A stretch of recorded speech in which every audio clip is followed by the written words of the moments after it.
We are again around that time of the week where we bring to you our webinars which are packed full of information and some fun Q&A.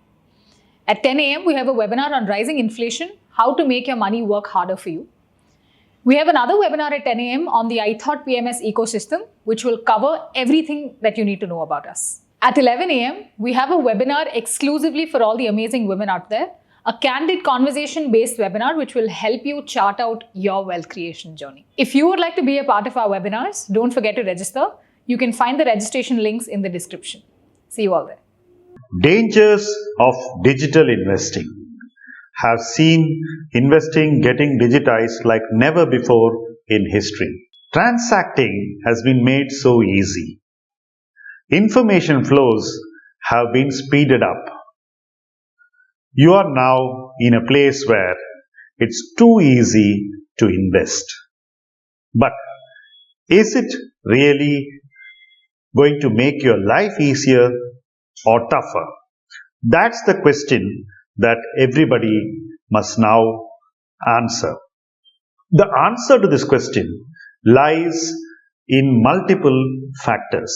What has digital investing done to the whole discipline of investing? Firstly, it has induced too much speed.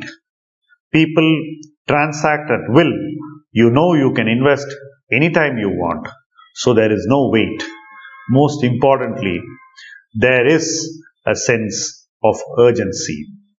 The next point that digital investing has led on to is too much activity. Since you can easily do things by the click of a button, you started believing that you should do more. As a result, more people are doing more transactions. The fact that there is no cost to a transaction being levied by the service provider makes people think that transacting more will lead to more success. Nothing can be farther than the truth. The third point which I think digital investing must be concerned about is the information overload. You have too much information, people hitting you on information about different things all the time.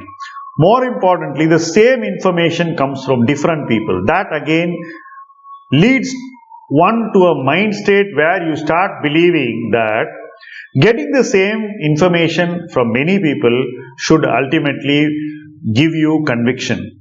What if that information is not true or it is motivated? Which brings us to the next point, that the calling to action which information does is not in your interest. It's more to make you act and bring you out of inaction. In investing, experienced investors will tell you that inaction, super inaction for long periods of time is what created wealth for them. Today's digital investing is the counterpoint of that. It tells you, here is an app, here is an opportunity, here is a click, here is your tip, now go. That really is going to lead to a lot of manipulation of the digital investor, manipulation of the system, manipulation of stock prices, and manipulation of the very process of wealth creation and preservation. This will not end well, because there is no way in which you can control this manipulation except within each investor. And that digital investing works exactly to stop investors from disciplining themselves is clearly a worry. The fact remains that digital investing is rising like a crescendo in the lives of people. People are stopping their regular work and taking to doing these things with the belief that this is more rewarding. Nothing can be farther than the truth.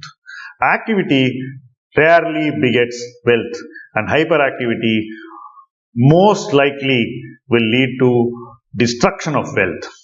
The last point which I want to make about digital investing is that digital investing thrives on an ecosystem which involves trending of ideas, trending of opinion, trending of conviction, and trending of investing. This trending investing is something which in vintage investment parlance was called rigging.